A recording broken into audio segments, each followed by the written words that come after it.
What is going on, everybody? Welcome to Crunch Time on this Saturday afternoon or evening.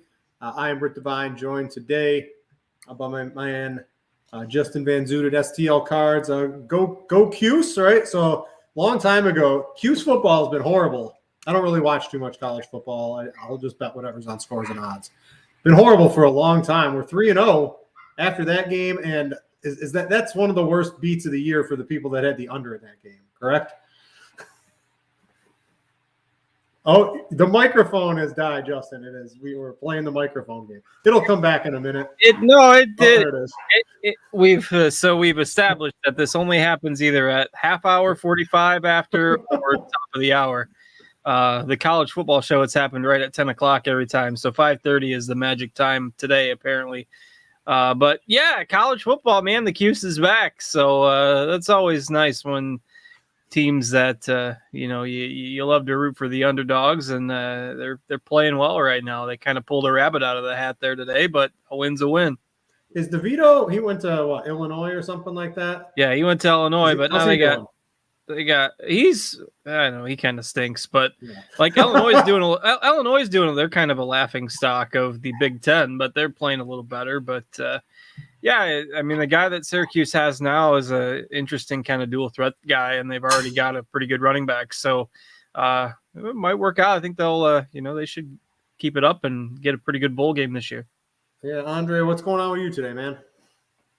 I'm doing pretty good, hanging in there over there, just trying to get some DFS lineups together for tomorrow, and then get some bets. I actually just put out a whole bunch of bets for Scores and Odds on some mini same game parlays, 4-leggers and 5-leggers for each individual game. So go check those out. Now, are you using that new cool feature on the Parlay IQ? Yeah, I love that feature. It's hard to. Yeah, I gotta run that over a couple of games anyway. But we're here for baseball on the Saturday night. Lock is at 7:10, so we got a couple extra minutes. But it's a reasonable slate. There's a lot of pitching. I'll start with Justin. He wrote the article today. What are we doing for pitching? If I pull up the list, we've got quite a few stars on the mound and a couple maybe second-tier guys that I think are in really good spots today. So you've got Woodruff against the Yankees, Nola against Atlanta, and Ohtani against Seattle. You throw in Bassett against Pittsburgh. Ex-pitcher against Pittsburgh is always a target. And you've got Urquidy going up against Oakland. You've got 5 legitimate aces, I think, that we would call on the mound, at least, if you add in Bassett and Urquidy in terms of the spots they're in today. How are you playing it? Yeah, it's a really interesting slate for pitching because all the top arms have difficult opponents. They're all playing playoff teams. Like Nola is facing Atlanta, Ohtani is facing Seattle, Woodruff is facing the Yankees. And I don't even know if you mentioned Zach Gallen, but he's facing San Diego, and he's been like the best pitcher in the National League over the last month and a half. And then, the guys that are maybe a tier below have slightly better matchups. And there's probably like 10 viable arms tonight. I don't know. I don't know what people's fascination is with Urquidy. Like, Urquidy has a 4.46 xERA, a 4.34 xFIP. His strikeout rate is 19%. He allows hard contact like 32% of the time, and his swinging strike rate is 10%. Like, Urquidy stinks. He doesn't stink, but he's not very good. Like, it seems like the whole world likes Urquidy, and it seems like he always faces bad teams. So, like, it's hard to come out and say I like Oakland tonight, but I kind of like Oakland, and Urquidy's got double-digit ownership on Fanduel right now. That's an easy pass for me. So if you're in that secondary tier, I much prefer Bassett. Even Kirby, I think, is viable, though it's always a risk. They're not going to be super aggressive with his pitch count, but I think he's viable. As far as the top guys, I like mixing and matching them tonight. Like, if you can find some cheap bats that you like, particularly on DraftKings, you can get a build with 2 of the upside pitchers. And maybe the second one is somebody that's a little bit cheaper like Bassett, but you can get Bassett Woodruff or Bassett Ohtani. Otani's probably my favorite since they're all playing good teams. Give me the guy with the most strikeout upside. And I put Woodruff in that mix as well. I mean, the Yankees lineup is watered down right now. And then Gallen, I think at 5% ownership in GPPs is interesting. But in cash games, I'd probably rank them Otani, Woodruff, and then Bassett as my favorite three and try to not go below that if I can. I am obviously biased against Urquidy, so if you like him, he's cheap and he's facing Oakland, I get it. But I just don't think he's very good. Yeah. So on FanDuel, one pitcher, give me like two guys that would fit that cash game mold on FanDuel today. I think on FanDuel you're not getting cute. I think it's Otani, Woodruff, or Bassett. And if Otani is not your thing because he's facing a good team, I get going in, and he's also the most expensive of the three. So ownership is probably right. I think you're going to see Woodruff and Bassett be the two highest owned on FanDuel, and they're fine for cash games. All right, Andre, for tournaments, I want to start with Zach Gallen, who is just, Card said, one of the best pitchers in baseball, basically since the All-Star break. I mean, he's basically been unhittable with posting huge strikeout lines, and I don't know if they're disrespecting him, but he's at 5.5 today, and I was getting plus money on that, and I know it's against the Padres, but with the track record he's had there, I definitely put a few dollars on that one.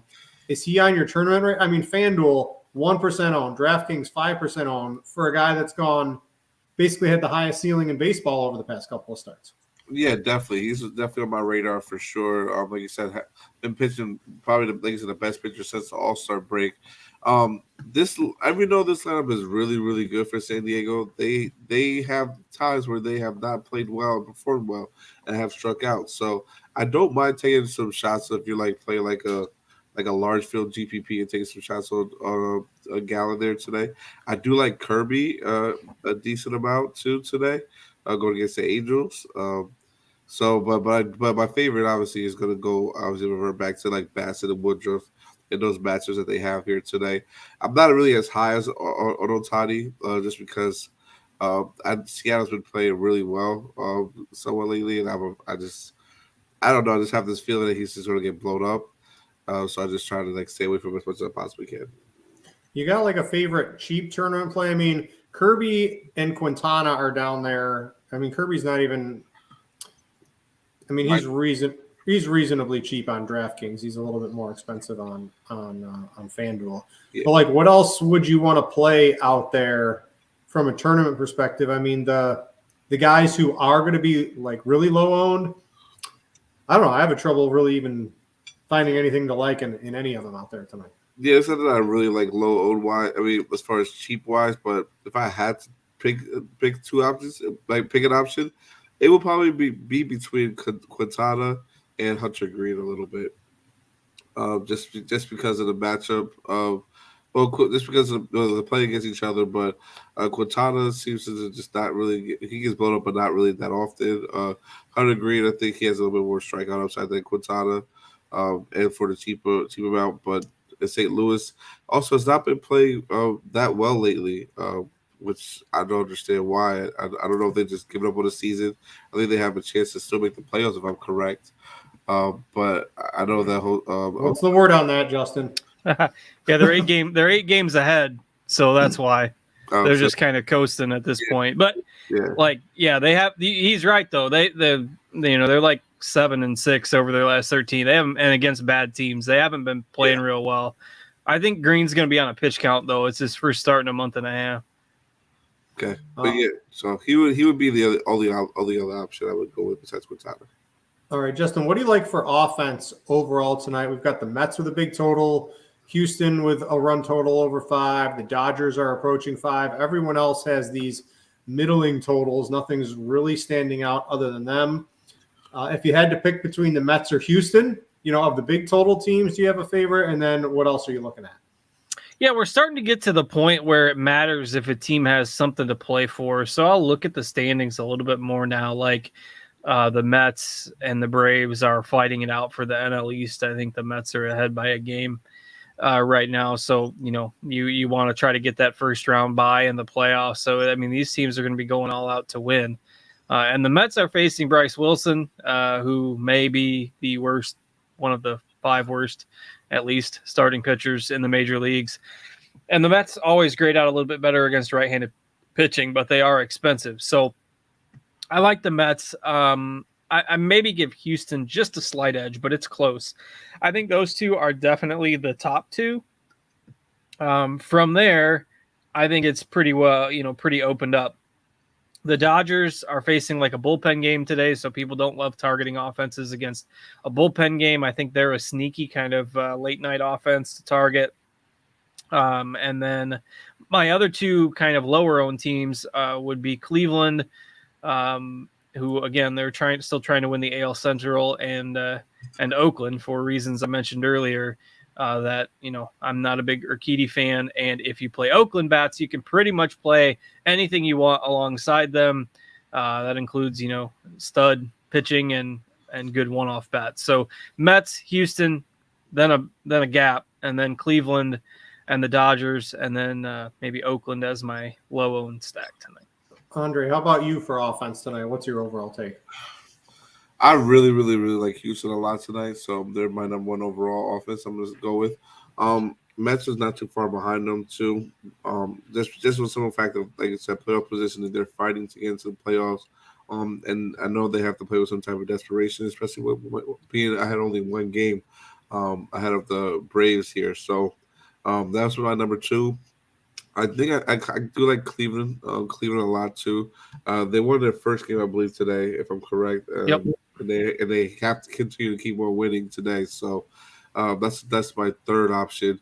After that, it gets a little tricky because I don't mind taking some shots on these other teams. Like I kind of like St. Louis a little bit. Dodgers is right in that mix for me as well. It pretty much a little bit of Milwaukee too in tournaments, but not a lot. And then San Diego as well as another team I don't mind taking some shots on. All right, let's get into some position by position talk. We'll start with catcher. You can maybe squeeze a catcher on Fanduel today if you wanted to dip into the Gary Sanchez well over there. Is he, at least from the cash game perspective, the target on DraftKings too, Justin? He's 3,400, or are you targeting someone else? Yeah, I mean, on DraftKings, it makes sense because he's hitting cleanup and he's cheap. The salary differential is so much less significant on FanDuel. Plus, you don't need a catcher that, I'm probably not playing him there on anything other than a Minnesota stack, which I think is okay, is viable for sure. And so if you're doing some Minnesota stacks, you can throw him in there. Otherwise, I'm probably less inclined on FanDuel, but he's really cheap on DraftKings. Jake Odorizzi is a pitcher that throughout his career has struggled with power bats. He's a fly ball pitcher, reverse splits. So I don't mind the right-handed batters for the Phillies tonight. I'm not stacking them, but I think you want to try to plug some of those one-off power bats, particularly the righties from the Phillies. Real Muto would fit that mold as well. So that's, not a very deep pool at catcher for me tonight. Andre, you got anyone from the tournament perspective out there? Only person I would be looking at besides Sanchez and Real Muto would be Will Smith and a little bit of Sean Murphy. Just going against Urquidy. I feel like a little bit of a one-off from the catcher spot. All right, let's go to first base. Justin, what are we looking at? DraftKings, you can save with some middling names. You can spend on some good ones. FanDuel, there's a couple guys probably a little bit too cheap, but what are you looking at doing over here tonight? Yeah, first base is interesting because it's normally a position where we like to spend up. But tonight, I don't necessarily think that's the case. In fact, on FanDuel, the ownership is kind of trending towards cheaper guys being the plays tonight. Miranda leading off for Minnesota. Josh Naylor's pretty cheap on FanDuel at 2,700. I like Seth Brown hitting cleanup. Vogelbach is cheap. All four of those guys are like 2,700 or less on FanDuel. And then you've got, the three kind of spend ups. Alonso, Freeman, Goldschmidt are certainly viable as well. So I think this is a position where you can kind of let salary be your guide depending on what the rest of your lineup looks like. If you have the salary to spend up, that's fine. You can get to Alonso, you can get to Goldie. But I think in the most common build, it's going to be with one of those cheap guys with like a Miranda or a Naylor. And those guys are multi-position eligible as well on FanDuel. Miranda, you can play at third. Naylor, you can play in the outfield. Vogelbach, you could play at first. So It's an interesting position tonight. I think most people will probably look to go a little cheaper. If you had to pick one for tournaments that's expensive, Andre, who's your guy between Alonzo, Freeman, and Goldie? It's gonna be Freeman.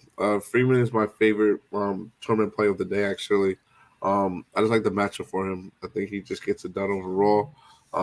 Even though it is in a pitch, even though it's in a park that's not really more hitter friendly with San Francisco, but I just love him a lot today. But other guys that I do like today, I forgot to mention, I do really like Minnesota as the stack too. That will come in there too as well on opposite side of Cleveland. So Jose Miranda is one of my favorite plays today as well too. So I don't mind using him as well to stack Rowdy. If you want to go with a mini Milwaukee stack, I like Rowdy Telez too at his price of 2.8K. Seth Brown at 2.6K. It's a really good price going against Urquidy. So I definitely don't mind taking a shot with him if you want to go like a mini Oakland stack or him as a one-off because he got the power too as well. I'm looking right now. Seth Brown to hit a home run is plus 420 on FanDuel today, Justin. Does that sound good to you? I mean, I'm not going to put all my eggs in the Oakland basket, but I do like them a little bit. Yeah, that's not the worst odds I've seen for Murphy's 450. That's not I think both of those are pretty viable for a home run if you're trying to pick one off against Urquidy. Let's go to second base. I don't know, another position I'm not on FanDuel. You've got Mlb Dfs, who's minimum 2K. He's probably the play on FanDuel for cash. DraftKings, you can mix it up a little bit. He's just 3,900 over there. What are you doing on both sides today? Yeah, DraftKings is a little tougher. FanDuel, I think it's pretty straightforward. It's Altuve, Muncy, or Diaz. Really, I think those are the only three guys that are in play. And, I mean, Altuve has such good splits against lefties that, you know, if you're saving at first base, I think you got the money to spend at second. So I like Altuve. Muncy on FanDuel is still second base eligible, and he's only 2,900. And then Diaz hitting second at 2K. You know, those guys all make sense. On DraftKings, Muncy is 5,100 and he's third base, so you can't play Muncy on DK, and Diaz is 3,900. So those guys don't come as appealing on DK. So on DK, it's like Altuve again or Brendan Donovan leading off for the Cardinals is second base eligible, and he's only 3,500 on DK. So it's Altuve at the top, and then either Muncy or Diaz on FanDuel or Donovan on DraftKings. And then Andre from tournaments. There are some reasonable names. I think, at least on FanDuel, you've got McNeil as second base / outfield. The lefties against Wilson look pretty good if you like the Mets tonight from a tournament perspective. Not the biggest power bat, but he can certainly get there multiple ways against Pittsburgh. What are you looking at? Yeah, McNeil would definitely be one of the guys I would target to look at today too. Don't mind a little bit of Tommy Edman. Donovan Solano is someone else I don't mind taking a shot at too if you want to have a go against Quintana too. And if you want to take some shots on Nola against Woodruff, Gleamer's been hitting the ball pretty well lately. So I mean, if you want to, I would do it maybe in certain spots as one-offs, but like he would be one of those because how hot he's been a little bit lately. So I don't mind doing that as well. Other than that, that's really it. Besides the main guys, like obviously Altuve and Muncy and Diaz being at 2K is a good price. All right. I want to thank all you guys watching live on YouTube. Please click the like button. We would greatly appreciate it. It helps other people find us out there on the internet looking for daily fantasy advice. Justin, let's go to third base. There's this guy, Jose Ramirez. Looks like he's pretty clearly the play, I believe, across our rankings today. He swept the board. If you've got to spend on FanDuel, for sure you can get him pretty much no problem. DraftKings, you have a decision. Do you want to spend maybe on an outfield bat or on a guy like Altuve, or would you rather spend it on Jose Ramirez at third base? Yeah, I love Ramirez. If you can get him, get him. On FanDuel, a lot of those other multi-position eligible guys, Diaz, Muncy, and Miranda, are all third base eligible as well, so you could plug them in at third. It's a little, again, tougher decision on DraftKings. But on DraftKings, I think it's either Ramirez or Urshela. Urshela hitting third for Minnesota, and he's only 3K on DraftKings. So DraftKings has underpriced the Twins, which is notable because like a lot of the rest of the salary cap is pretty tight. So we talked about Sanchez at catcher, Urshela at third. So it's just Ramirez and Urshela really for me on DK. On FanDuel, you got enough multi-position eligibility where you can, you could play somebody else there. Bregman, I think, is in play. Maybe Arenado for tournaments. So as usual, deep position. All right, Andre, tournaments from third base. Yeah, all those guys I love today, especially Jose. Jose is my top guy overall. Eduardo Escobar, someone else I do like taking some shots on for the Mets lineup. He's batting. He's in the 8th spot. He could be in the back half of that lineup, so he's not going to even really be that much owned. If you want to even go against Quintana with some Cincinnati guys like Farmer or Steer, I don't mind doing that as well too. And obviously Nolan Arenado any day of the week is a good play in my book. All right, to shortstop, a couple ways you can go. You can spend up on this position on like a Lindor or Trey Turner or Carlos Correa. There's a couple cheap options too. What's your preferred way to handle this, Justin? Yeah, I think at shortstop is probably site dependent, just like the other positions. It depends on what you've got for cap space. Like everybody on DraftKings is expensive. Correa's 52, Turner's 56, even Tommy Edman is 5,300 on DraftKings. I love Tommy Edman, but he's 5,300 on DraftKings. Lindor 5,900. Adames is 5K. So to me, if you're got the money to spend, you just go up for one of the top guys, which is probably Turner or Lindor for me with those two offenses. Correa as well, probably in that order for those top three. Maybe. I like the Mets quite a bit. If you're stacking the Mets, certainly you want to put Lindor in there.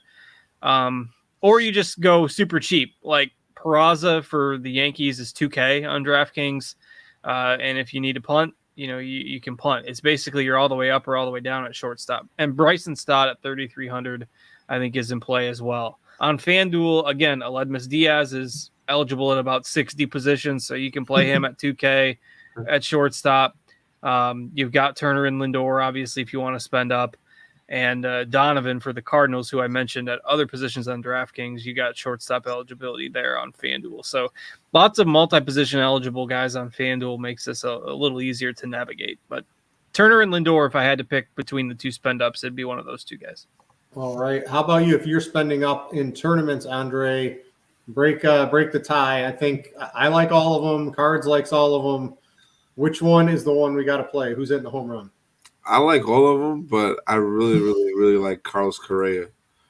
Carlos Correa, I think, is going to be the guy, but I think I would probably pick to be my favorite shortstop here today.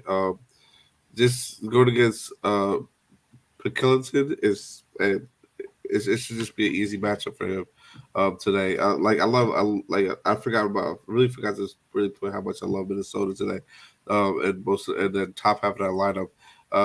Picklington only has a 18% strikeout rate, and right now going to righties only 20%, which is fine. But he's giving up a lot of fly balls at 41% and hard contact at 39%. So I think Carlos Correa has a real good chance. If not, he is probably going to hit a home run today outside the park. So I think that game also will be really competitive. So he's my top overall guy. And you go with any one of these other guys. I don't mind O'Neal Cruz as a one-off going against Bassett, especially better at the top of the order today. Diaz obviously at 2K is really cheap, so everyone's going to be on him, which I don't mind. If you want to go get a guy like off the board like Willie Adames, you can too. You got Rosario, Edmund, Nick Gordon, Farmer, those other guys who are multi-position eligible on FanDuel. That works really well too as well. All right, Outfield, Justin, if you guys want to start putting your questions, by the way, into the Discord for our premium members, in the MLB Crunch Time channel, or into YouTube, we're going to have probably a full 10 minutes or so to answer the questions. So start posting those in, and we will get to them as soon as we wrap up the outfield. Justin, from the cash game perspective, you got Jordan lefty. I know the Blitz likes him today. I've been on Aaron Judge pretty much this entire second half of the season when I've been playing. I don't know if today's the day you want to deploy Aaron Judge from the cash game perspective. I know Odorizzi's reverse splits, but Harper and Schwarber look pretty juicy. They're, FanDuel gives Juan Soto at 2,700, but I mean, he hasn't been able to buy a hit for, at least like it seems like 2 weeks. It's only hitting like 230 something on the season. The OPS is up there, but the average isn't in there. And we need that for fantasy points. Is he a gimme first on FanDuel? Is he like one of the first guys in, or are there other players you might want to play over Juan Soto, given how good Zach Gallen's been? Yeah, it's a tough call. It really is a tougher call than you might think. Like, I'm fine with Soto, and I'm probably playing him if I'm building cash game lineups. But, like, the Mets guys are affordable. Nimmo, Naquin, they're two of the other guys that'll be pretty popular. I mentioned I like Naylor. You can play him in the outfield on FanDuel. I'm with you. I like those Philly power bats. Seth Brown you can play in the outfield. You've got Alvarez. You've got, you've got all these guys.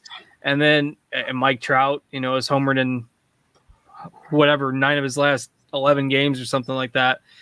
But then you got Soto at 2,700, and everyone's seeing that. But Giancarlo Stanton's 2,700 also, and I know he's not Juan Soto these days, but if you're taking an outfielder against a good pitcher, I mean, he's got power too. Nobody's playing Aaron Judge tonight, so it's really interesting. In tournaments, it becomes really interesting. In cash games, I think you're probably living in that mid-range, and a Soto, Nimmo, Naylor type of outfield I think is fine if you got kind of those mid-range salaries remaining. But I don't think Soto is an absolute must, though I will play him even against Gallen at that price, and not playing him on DraftKings by any means though. Yeah, what are your favorite, if we're looking for a value outfielder, give me like 2 guys on DraftKings under, say, 3K that are viable tonight. Yeah, it's a lot tougher on DraftKings. Like, I've had a tougher time making lineups on DraftKings today. Corey Dickerson is only 2,800 on DK. He's in the lineup for game 2 of the doubleheader. Chas McCormick hitting 7th for Houston against a lefty. I don't mind Aquino, big power. He doesn't hit for average. That's probably more of a tournament play as opposed to a cash game play, but he's hitting the middle of the Cincinnati lineup. He's only 2,100 on DK. Brandon Marsh is hitting 5th for the Phillies. Again, I don't mind some hitters against Odorizzi tonight. But for cash games, my favorite would probably be Dickerson at 2,800. All right, and then Andre, in tournaments, what's standing out? Always a lot of outfielders to choose from. Yeah, this a lot. Like that price of Juan Soto too is so tempting, but I probably would be just a little bit underweight of him, even though he's been struggling the past couple of weeks. I really, really, really like Mike Trout a lot today. I know he's going to come in at 13% owned, but I think you should try to get to him as a one-off today. I definitely also like some of these other guys here. Like I don't mind taking some shots at Ronald Acuna here, low ownership going against Nola. Nimmo, obviously, who's in a good spot. It's going to be a decent amount owned. Some of these Milwaukee guys going against Tellian here. I don't mind taking some shots on them, like Yelich, Renfro. Even possibly have like a mini Milwaukee stack. I think is viable today. They did just beat the Yankees, and it was a high scoring game yesterday too. Chas McCormick is going to come a little bit higher than I expected him to be, but that's because his price is 2,300, so I understand that. And if you want to go against Shohei Ohtani, like I don't mind taking guys like Jesse Winker here in this spot too against him as well. All right, we've got some questions from the Discord. Again, we've got about 10 minutes, so hopefully we'll be able to get to all your questions and maybe throw out a few bets as well. If you're looking for teams to bet, I like, what did I bet? The Houston, the run line is like minus 120 to 130 around the industry. I think, and I mentioned the Zach Gallen. I got him the over 5.5 strikeouts. I believe was plus money a little earlier in the day. Don't know what it is right now, but based on just, on how good he's been, I know it's San Diego, but I'm willing to take that shot at plus money in terms from a betting perspective. Justin, you got any baseball bets, or you've been focused? There's just so many things to do nowadays. Yeah, I know. I'm doing so much college football on Saturdays. And then, I haven't really placed any baseball stuff today. I do like the over in the Cleveland game. That's like 8.5. That would probably be the first one that stands out to me. And those Andre, Oakland batters that we already talked about. You got a bet, Andre? I love the Zach Gallen bet. I'm actually going to try to lock that in right now. But I kind of like the over in the Yankees game still, as over 7.5. I think that's going to happen, and I definitely like the over also in a Cleveland Minnesota game as well. All right. From our Discord, Achilles wanted to know, Justin, last man in on DraftKings. You mentioned Dickerson. I know Nick Gordon. What is he hitting? 6 for Minnesota today, I believe. Who would you have between those two? Yeah, it's close between them. And there is some pinch hit risk for Dickerson if a lefty comes in later in the game. So I really don't have a strong preference. I'd probably still lean slightly to Dickerson, but Gordon is fine if you don't want the risk. All right. And then BJ Tom wanted to know, Gordon or McCormick for your last outfielder for DraftKings cash. I did find myself needing to get the DraftKings lineup, some of the players I wanted. I need that sub 3K outfielder. Yeah. Gordon has probably got a little higher floor. Like McCormick hasn't been hitting real well. He is hitting about a spot up in the lineup tonight. But I'd go with McCormick in tournaments, but probably Gordon in cash. All right. That's about all the questions. I see a couple other people typing in Discord. I'm going to go to YouTube. Let's run it back to the start of the show, Justin. Let's go over maybe pitching for a minute or two. It looks like a couple people are asking about pitching specifically for DraftKings tonight in cash. Yeah, so the most common build is probably going to feature one of the top-ish pitchers, plus somebody like Urquidy, who I do not like. I get it. He's cheap and he's facing Oakland, but he does not have much strikeout upside, and I'm just not an Urquidy fan. So if you want to play Urquidy, that's fine. Just know that I am not, and I should not be the sole resource on whether or not you want to play him because I never play him. So I think the most common cash game build on DraftKings is going to be Woodruff or Bassett with Urquidy. But that's not to say that that's the combo you have to use. Pitching is so spread out tonight. It's just that Nola's got a tough matchup. Ohtani's got a tough matchup.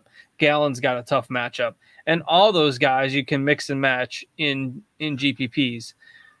If there wasn't any kind of pitch limit, Kirby at 8K would be in the cash game radar, but I'm not sure he's there with Seattle kind of being a little careful with him down the stretch. So there's no clear-cut answer at pitcher tonight. You're going to have a whole lot of guys around like 20% ownership on DK, a whole lot of guys around 10% ownership on Fanduel, and my opinions kind of vary compared to some others because I don't like Urquidy that much. So for me, I'm kind of ranking them Ohtani, Woodruff, Gallen as my top three, and Bassett, in there as well.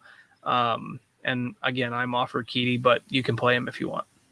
All right. JMVP wanted to know, he's got a DraftKings single entry tournament. Andre, I'll throw this to you, and I'm going to put it with a caveat that Joe Musgrove has really let backers of him, if you've been playing his props or even playing the Padres, down basically over the past month or so, maybe even a little bit longer. Can we roster Arizona tonight? They just got to him 2 starts ago. Can they do it again tonight? They can. I just think that there's too many other teams out there that have much higher ceilings than them, but you could definitely take a shot at them in tournaments. It's not crazy. Cards, what do you think of Arizona against Musgrove? Just been falling off a little bit here to close out. He has been. The Padres have seemed to struggle in September these last few years. I'm not on them tonight, but I don't mind the logic behind it. I just don't know if this is a spot where they can just absolutely explode. I don't think their lineup is good enough to do that, even with Musgrove struggling. So I don't mind him as a stack, but I'm personally not on it. All right. Michael Radish in our Discord. Let me know this question, Michael, if this is for cash or for tournaments. But I'm going to throw it to you, Justin. Donovan or Juan Soto as basically your final spot on FanDuel tonight? This is a very interesting proposition. Well, that's a wild question. Who would have thunk? As a Cardinals fan, everybody wanted the Cardinals to trade for Juan Soto. It's for a tournament, so with Donovan or Soto. Still, I just can't. Because I see the problem with this with Donovan is that he just doesn't have a ton of pop. Like Donovan's got he's got to have the Steven Kwan game with 3 singles and a stolen base and a couple of runs scored. And I just I just don't see it. Donovan is a fine play for cash games, but in tournaments, I think it's Soto. If you're worried about the ownership of Soto and you still want like a high upside power outfielder against a good pitcher, then play Stanton, who's the same price. But I mean, I'm fine with Soto. All right, Big Show Brandon, and he's playing a single entry high stakes. I'm going to get both of your takes on it. I'm going to start with Andre first because I know you dabble in these. This is a hard no for me on tonight's pitching slate. Can either of you play Pilkington on FanDuel to get Houston or the Houston Dodgers stack in? No. Yeah, that's a no for me too. I would stick to, there's just too many good pitchers, and I'll even throw Urquidy's not good, but the spot's really good. You've got to fade 4 or 5 of those guys having a reasonably good night, and if you throw in a guy like Galen who's been lights out, I mean, it's pretty tough to get through some of those. So I think I would say no on that, Brandon. Scully wants to know DraftKings cash 2v2, Canna and Nimmo or Trout and McCormick?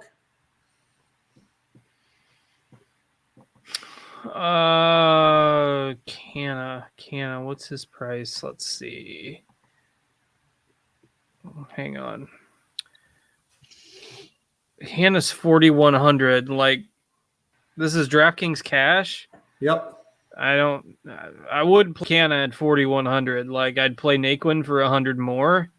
If you don't have 100 more, like, there's got to be other plays at 4,100. So let me scroll down there. You like Trout? I do, but I don't think you'd have to play him in cash. All right. This is an interesting one. We didn't talk about Urias at all. Real quick, a take from both of you on Julio Urias tonight. Justin, I'll start with you. I never play him either. He's the more expensive version of Urquidy. He just doesn't strike out enough guys. Like Urias is a really, really good real life pitcher who's not a great DFS pitcher. And he always lands in this range of like, he's 9,200 on DraftKings. So, I mean, Woodruff is only 300 more and Bassett is only 500 more. So I don't have this great stand against Urias. I just don't. You're not going to lose a GPP because you didn't roster Julio Urias, and you're not probably going to win it with him. So in my opinion, you play somebody else. Let's see here. A couple more. Raymond wants to know FanDuel tournament last in Gordon or Naquin. Andre, who you got? I like Gordon today. All right. Let's see here. I see Big Dog in YouTube chat has he's got a question. We'll get to that after lock. Let's see if I can find any more. I think we've answered most of the questions. I'm just scrolling through YouTube. Looks like we got just about everything. So with that said, I think I'm going to roll to a Big Dog in YouTube because this is always interesting because DFS and even sports betting, guy, I honestly feel when I play or I click a sports bet in, Justin and Andre, I literally feel in DFS I should win every night and I should win every bet I make. Like that's how I feel. Unfortunately, it doesn't play out that way. If you're on a losing streak, right, let's not pretend it doesn't happen to all of us at some point in time. What do? How do you reset yourself? I'll have a personal story. To start out August in sports betting, in the first 4 days, I was down like $8,000, which for me is a reasonable amount in sports betting. I ended up positive by the end of August. I squeaked out like $1,000, right? What do you do when you're on a sort of a losing streak? Because I'm like I know I'm doing the correct thing. It just wasn't working. I play through it, but I have the bankroll. I've been gambling for 15 years. I know these things. How do you handle that, Justin? From you've been doing this a long time too. How do you handle things like that? You always win though, Justin. Yeah. Yeah. Some months are better than others, like you say. To me, you gotta reset and take a deep breath and say, all right, I'm going to walk away for X amount of time, because it's really, really difficult. If you bet on a baseball game and your team's got a 3-run lead in the ninth and they give up a walk-off grand slam, or, bad beats are going to happen. If you had the under in the Syracuse game that Britt was talking about morning, that was 19 points through 3 quarters and finished with 70 some odd points or 60 some odd points.